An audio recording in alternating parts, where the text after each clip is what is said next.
Hey, welcome to Roaming Minds. I'm Carlos. I'm AJ, and here we talk about the thoughts that kept us out of all the really good schools. You know, those quiet spirals, the questions that keep you up at night, and the trials and tribulations that we all face as human beings. This show is part reflection, part reminder. We're not broken, we're on a journey of growth. Please note that this conversation should not be taken as medical or professional advice. See the link in the description below if you require immediate help. Every week, we unpack what it means to choose joy. Not the loud version that Karen is peddling, but the quiet, hard-earned kind that comes from finally feeling like yourself again. Let's keep this conversation going. Join us on Discord or connect to a peer through Kindred. Let's get into it. I'm super excited for today. I really do like this topic because I don't know if you've noticed it, but I've noticed it. A lot of people that I come into contact with these days are just consistently either on edge, exhausted, can't focus, tons. But I guess my point in that is you and I are clearly not. I don't feel like I'm as on edge, but whatever. Regardless, most of the people who I'm coming into contact with these days are, and Yeah. it really feels like easy things. Sometimes I get home and I'm like, I have to go to the grocery store. I'm like, I don't want to. I'll do it later. And I do. If it's severe enough, I do it later. If it's not severe enough, we ain't making it. I'll do it tomorrow. It seems like it requires so much more effort than it should in order to make those things happen. Yeah. And a lot of the people that I'm seeing, these people are not incompetent human beings. A lot of them are very, very capable. Dude, I have kids that I work with that are incredibly competent people. The distraction is stupid high. When you talk to them, they're like, "Man, I'm tired. I don't know what I'm doing, and I don't know if I can keep going." And I don't think it's a shortcoming of any of them. I don't think it's a shortcoming of any one of us, to be honest with you. It's just the environments and the times with which we are currently in. It is currently the demands placed upon us are increasing. The amount of information that we are intaking is infinitely higher. We have a pace of life that is just boom, boom, boom, boom, boom, boom, boom. It's nonstop. Who stops nowadays? Who has How about time? Let me rephrase that. Who people? has time to stop? You can't afford to stop. You have to be on the go, go, go. If you just want to make it through, if you just want to make it through, you have to be on the go. And the other thing that I think has really shifted is how we handle recovery from that, because I think that shift has long been in effect. I think that especially in America, our idea of recovery is, oh, well, I just need to rest and relax, and I just need to sit and watch some TV or something like that. And then what ultimately happens is we rest and we sit there and we watch TV, and then we try to go to sleep and we're like, I'm not sleeping right. And there's this one thing leads to another, and ultimately then I'm not getting any sort of recovery because I'm still stressed to the max. I have all of these chronic things happening, stress, distraction, that I am not, maybe phrase, not just me, but we are not able to fully recover from before going out and doing something like that. Just to kind of give you a personal idea, over Christmas break when I got sick, I was forced not to move. I didn't have any choice in the matter. And B, I had already, I mean, I shouldn't say I had already. I have been going down this road of what is it that my mind needs in order to come back to whole. I don't know. I don't want to say optimized functioning, but just baseline functioning. Baseline, I'm able to learn new information. I'm able to intake more. I'm able to process things, all of those things. However, I needed both. I needed the rest and the relax for my body because I was moving a lot and hurting, and I needed that mental reset, which is all great and all well and dandy, but we're not getting more of that. We're getting much less of that. Even with the amount of PTO we have now, which is more than what we've had historically, we're still not getting that same. And a lot of it comes down to when I go and I ask a lot of the kids what they're doing for the weekend, most of them are like, I'm sleeping. But they're not sleeping, they're just bed rotting. Yeah. The fact that bed rotting is a term in the 21st century is fudging disgusting. Uh, it like it is, but I think basically what I think you're trying to get at, and I think my answer to the question is, I think it's the way, and when that we our podcast isn't focused on the specific issue itself, but it's how society has evolved and is shaped in current and modern day. In order Mhm. to live in that society, you have to do certain things that will lead you to these things. For example, my roommate, he's getting his PhD in forensic psychology, so he's been writing a few chapter books. So he literally just did not sleep for the first 2 weeks since we've been back, and then once he finished the chapter, he's like, you know what I'm doing today? I am just going to sleep in my bed and I get up for the next 24 hours, and that's what he did because he was just exhausted. He was just overworking himself for to meet the deadline. And then once he was done, he was like, "I'm done." Wrote it for 2 days, and then went right back to writing the next chapter. Because unfortunately, that's how you. I think it's a symptom of the system we have today, of Mhm, the mhm. efficiency and the productive. I think we've always touched upon the productiveness of society, of having to get things done, this and this and this, and also stretch yourself thin because he has homework, he has this, he's doing this thing, he has club, doing all these different things, and then on top of that, doing the writing also this chapter book. So you have all these things that compiled, and you can't negate what's called forget these other obligations you've made. So I think it's a symptom of the reality that we live in. Yeah, you mentioned that it's not necessarily a part of our topic of conversation, but I would argue that for this season, it has been because we're talking about systems for the most part. We Yeah. operate inside of that system. Now, are the specific semantics of that system the topic? No, not in the slightest, because that we're nothing to do with that. But this chronic load that we are all facing today is a part of the system. Uh, AI and things were supposed to alleviate a lot of that load. And I can tell you that since I've began working with AI, I get increasingly more and more things that are on my plate as the time goes on. It has done the exact yes, it has definitely made me more productive. I am 100% agreeing with that. But at the same time, when I'm like, "Oh, this is my work time. I still have 3 hours left of work." And I don't mean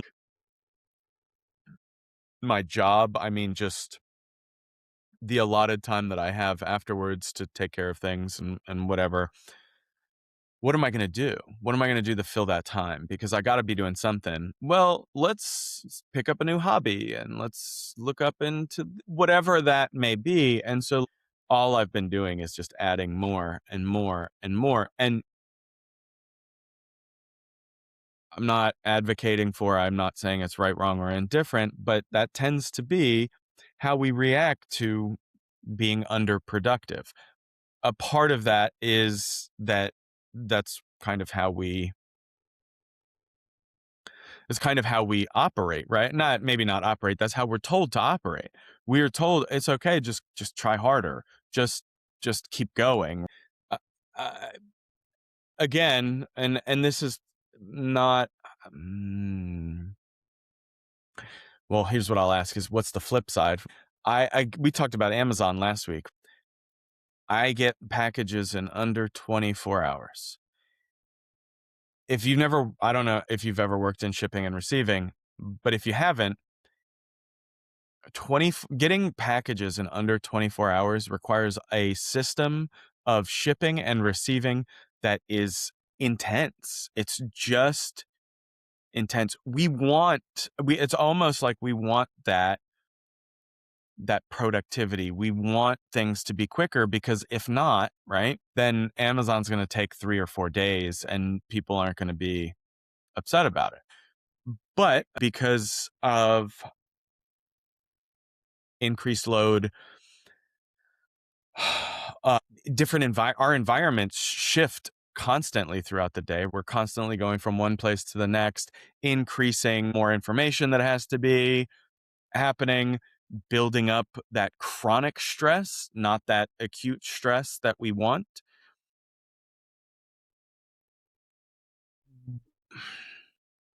How I guess the question that I'm ultimately thinking about, yeah, that I'm ultimately thinking about. I like the way that that's phrased. Is I think there's two questions really, because the one is do we actually want to be less productive? Because that's going to then in turn answer the next, which is what does it look like to navigate that system in a healthy manner?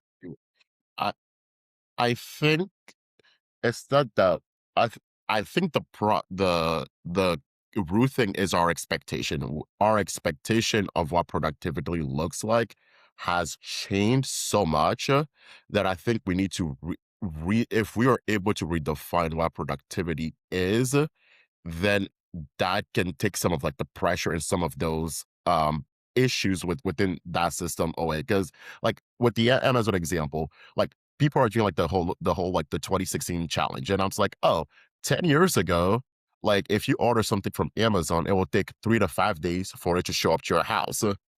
So you people like you like if it showed up like two within 2 days, you were like, oh, I am pleasantly surprised that like that showed up within 2 days. But now because we've changed the system, our expectations has also changed. So if you don't get the package within 24 to 48 hours, you're like, okay, you are mad now, even though at least most of us have lived through a system where the wait time was much larger than what it was, and we were happy if it came, what's it called, on time or even a little earlier. But now we are, which would have been the same time frame that is expected now, but because the time frame has shrunk so much and we have different expectations, we get mad and we get frustrated and all the other feelings that we've discussed. Yes, and I think that brings us nicely into our next point is how that system that we are operating in really builds up that pressure. Think about this. How many notifications do you get on a day-to-day basis? You don't even have to answer. It's a ton, is it Yeah, not? Right. it's And probably 20 what a light day to like 100 on a busy day. I was about to say a 20 would be wonderful. Light thing. Like that's like, Right. like other people are busy and they're not doing too much. And like, why should we, if I count email, that's just text messages. If I count emails into it, it's a different issue. Right. So we're getting more and more notifications. We expect people to respond faster and faster. That alone talks to your point about the amount of time that it's taking because if younger generations are constantly expecting that because they've just never had to experience anything different. They get Mhm. everything like that. They don't have to wait for much of anything. I think that that's a big deal. I'll come back to that idea of lack of true downtime. Okay. And in a second, I'm going to, no,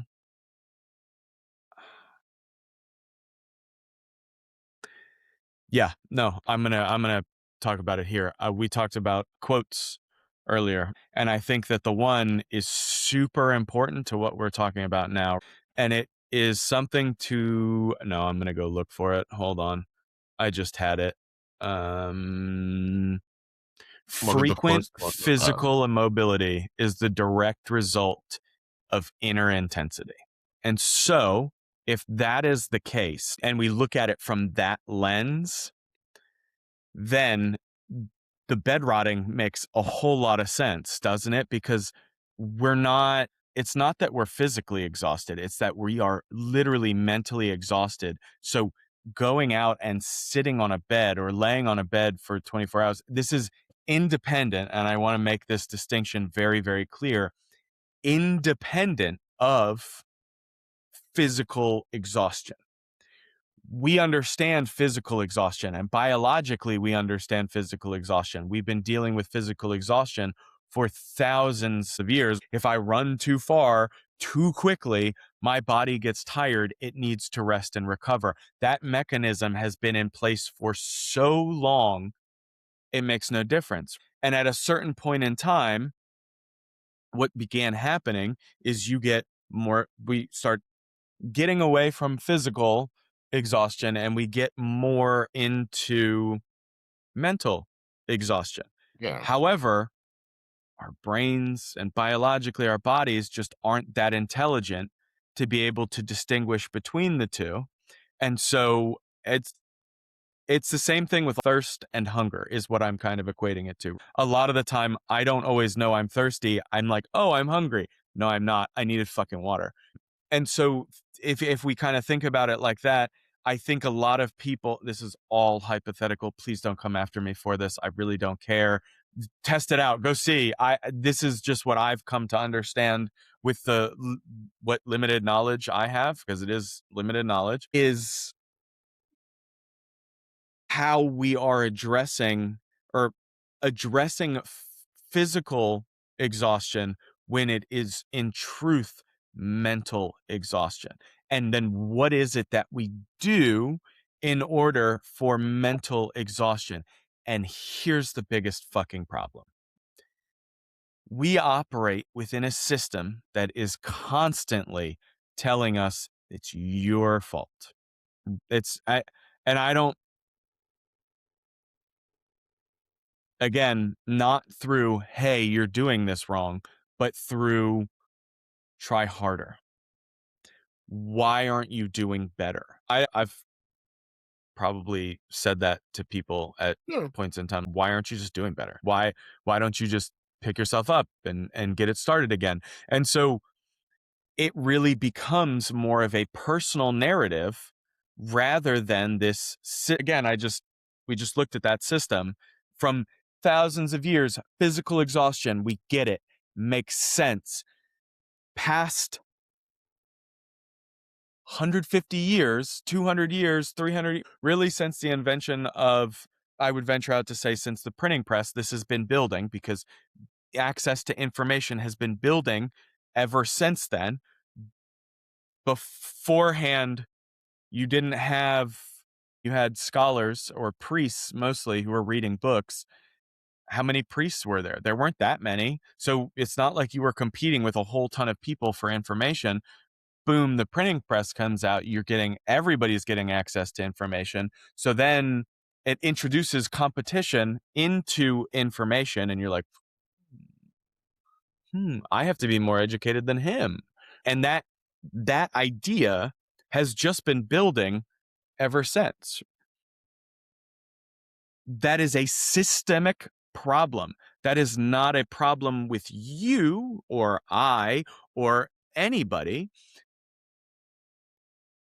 But that doesn't mean that there is not things that we can do to mitigate that? Number one, we can become aware of it, because the second that I'm aware of it, I can then go out and acknowledge those moments. I can Yeah. say, this is not me physically dead. This is mental exhaustion. I need to do the one thing that our society as a whole says no to. What is that, Carlos? Rest. No. Mental exhaustion, not physical. Rest is for physical exhaustion. But This is a form of rest, I'll give it to you, but it's not rest in that traditional sense. And I want to make that very clear, because when people hear rest, they think, oh, I just need to go sit on the couch and go watch some TV. And that is not going to solve the problem. Or doom scroll or whatever. Insert whatever you do here. I don't care. I don't know what I don't know. Fun. Yeah. Especially in a productive society, self-care and fun go out the fucking window. Because what do? We feel guilty. Well, this guy's working 12 hours a day. I can't work only 8 and then go home and spend time with my family and have a good time and appreciate them being around. And that's one example. Again, I'm not, that's Yeah. whatever. The idea remains the same. We don't allow ourselves that space to actually decompress mentally. And how do we do that? We do that by going out and experiencing something that gives us a good feeling. This is going to be a troublesome comment, but I'm going to make it.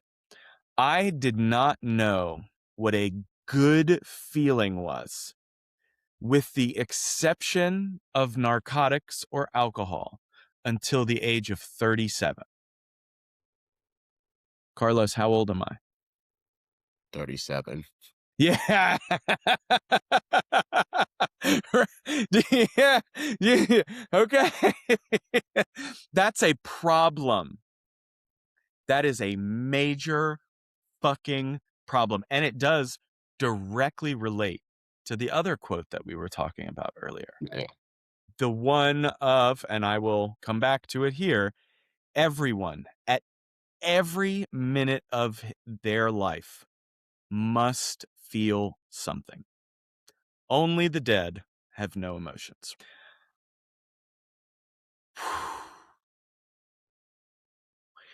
It was not until a few weeks ago, when I actually started doing something that I enjoyed, that I got to experience those kinds of feelings. Up until that point, I can assure you, dead inside was exactly the best description for how I lived my life. It goes back to that. There's another quote, and those ones came from Stanislavski's book, An Actor Yeah. Prepares, but I forget where this one comes from. That everyone will die, but not everyone will really live. However, in order to combat the current system the way that it is, we must find something that allows us to live, experience those positive emotions, because that is what counteracts that mental load. Oh, my mental load is increasing. How do I decrease it? Well, not by, if I'm distracting myself, then, and we'll look at it like this. So mental load is increasing, distraction hits, because that's what we're primed to do. Scroll, television, whatever. Once that distraction hits, all it does is pause the load. It doesn't do anything to it. It it just stops it for a little bit of time. And so then I go back and the load just increases a little bit more and increases a little bit more. And then, oh, distraction hits, stop. We're good. But it keeps going, and it just keeps going, and it just keeps going, and it just keeps going. And in the current system, it's just going to keep going. It's not, you need that other side of I'm doing something that I like doing, something that makes me feel good to come back and balance it back out. Again, is it going to be this way all the time? No, probably not. It's going to kind of be an interplay, and that's fine, as long as it's not just this. If it is just this, which is what we are seeing currently, that is the problem. We see that increased load, and it just keeps happening, and it just keeps happening.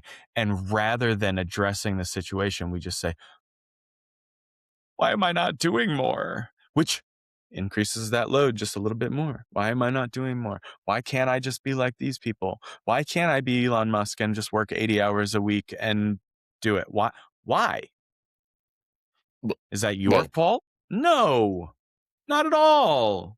and I think like I think the problem is we also compare ourselves to people that we don't know, or people we think we don't know, because we don't know what necessarily help those people have or resources those people have. So I think that's also part of the issue. Because when you compare yourself to Elon, that man has like 1,000 assistants and like 100 employees.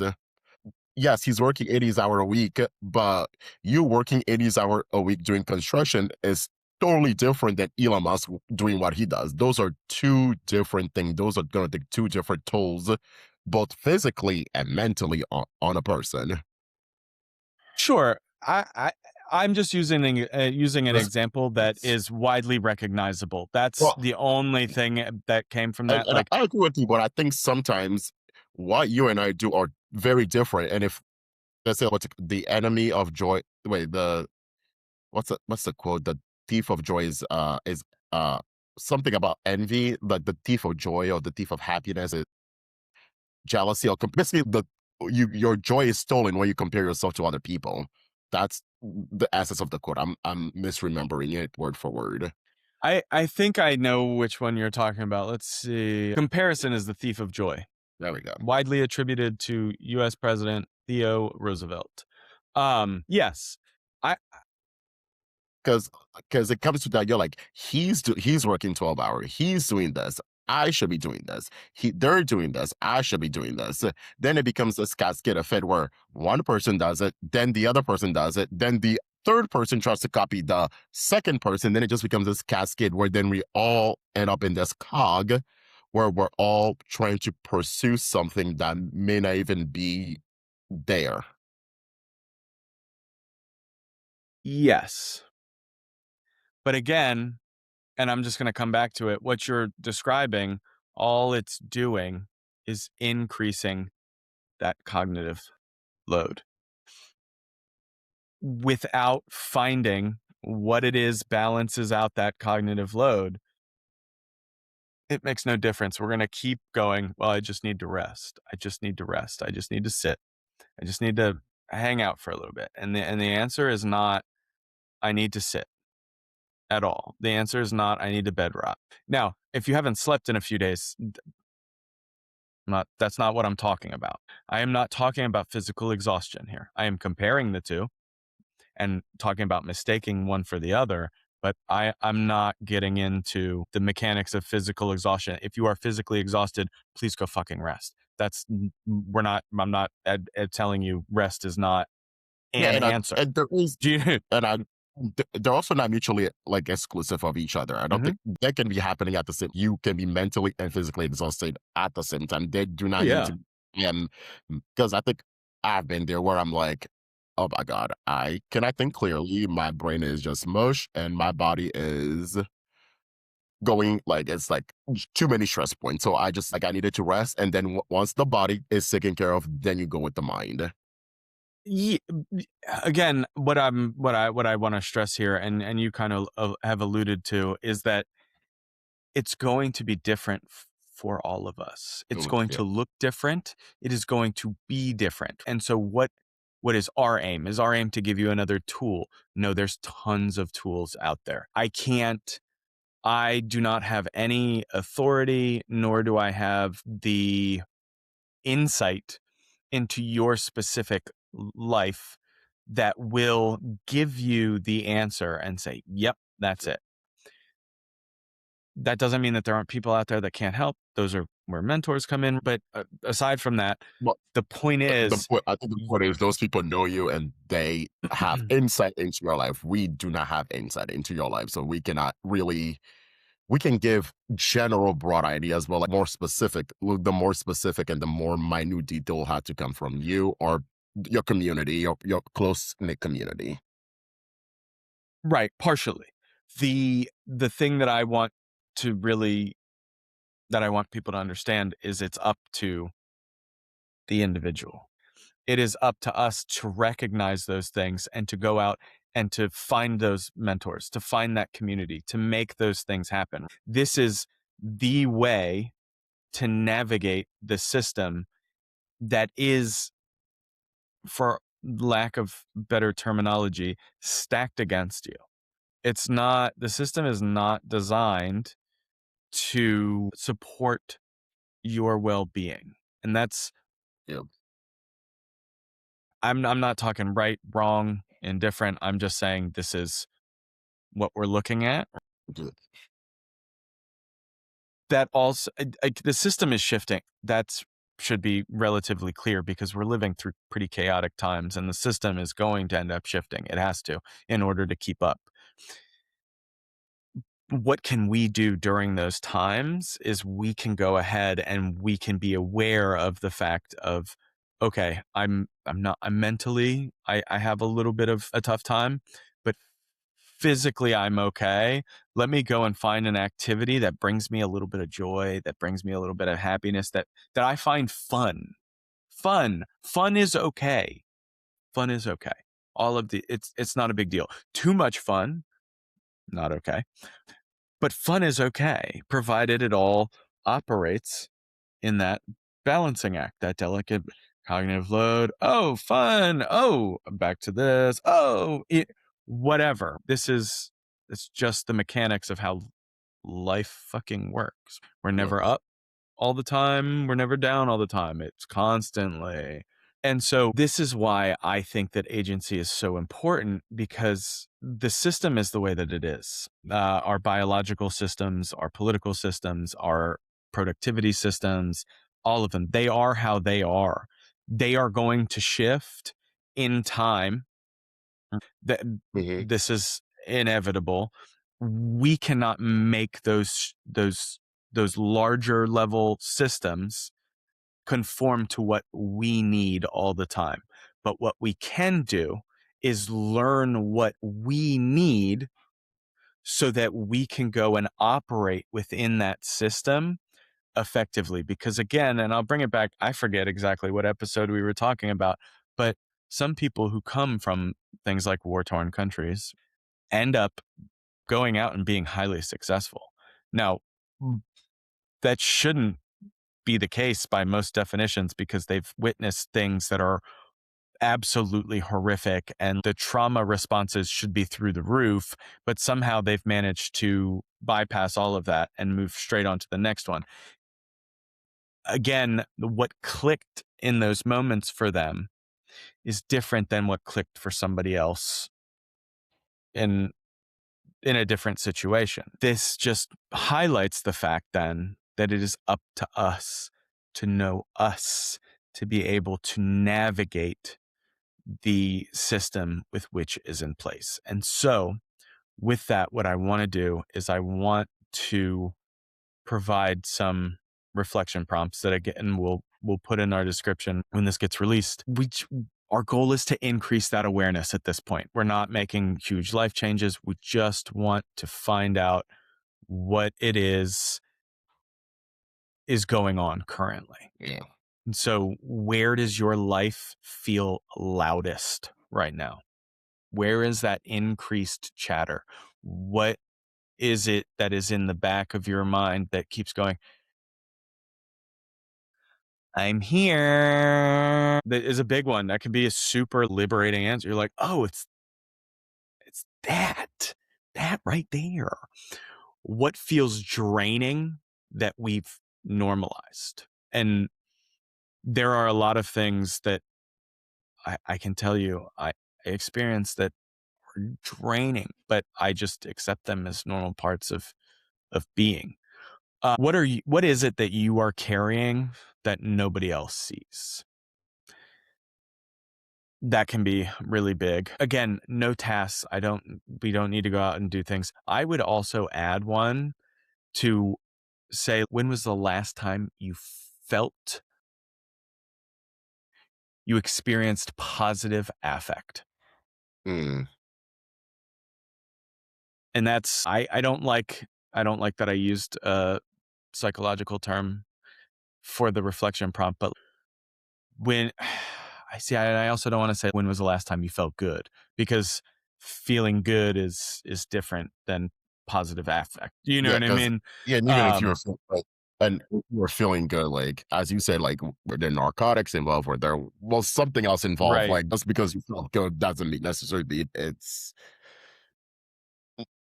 uh, okay. I'm not gonna finish. I said this is it's gonna go No, yeah, garbage yeah. up. I get it. It's hard. It's very complicated to put out there like that. But instead of saying positive affect, I guess we could say it in a way of, when was the last time you experienced a positive feeling while performing an activity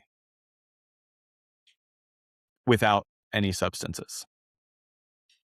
I think that's the best way I can say it at the moment. I'll refine that before we release, but that's not the end of the world. Once you can answer that question, y- and it's something tangible, it's something concrete. I don't know, surfing was it, or playing pickleball, or with my friends, or playing basketball. The list is endless. Once you figure that out, then you can actually start taking action and reducing that cognitive load, because that positive affect is the only way that I've ever found that is going to end up reducing that cognitive load effectively and in a time frame that our bodies will find acceptable. Because it sure, we could take 3 weeks off and not work, and the cognitive load's going to come down, and that's not going to be a big deal. But it's almost more of a distraction, because the second that we step back into work, the cognitive load just rises almost instantaneously. And then we're right back in the hamster wheel, going and going and going and going. We don't need that. That's not our goal here. Our goal is to find lasting solutions that we can implement inside of our lives to bring us closer to joy. Life is way too short to experience anything but. I really want to stress that it's not necessarily something that anybody's doing wrong. Yeah, It is an absolutely normal response to experience more cognitive load when the demands and the pressures of life, society, all of it are increasing. That's normal. Nobody's immune to the pressures of life. yeah. However, it is on us to find out how to counterbalance that cognitive No, load. because changing the mind changes society, but to change society and changing society changes the mind. But unfortunately, we have a system where one can't change society overnight. So we need to know how to work within that system and that society to get the best out of what we need and pursue what we need out of life. Thanks for listening, everybody. Carlos and I greatly appreciate it. Comment something that resonated with you today. We are here for support, feedback, or anything else that you want to share. Join us on the Kindred app, a perfect space to keep unpacking what came up during the episode. Get live, peer-to-peer support from people with shared experiences. Kindred is built for those moments that no one else sees. Take this one step deeper by reviewing today's reflection prompt in the show notes. Please don't forget to subscribe, like this video, and tune in next week for a new episode. Until next time, choose joy.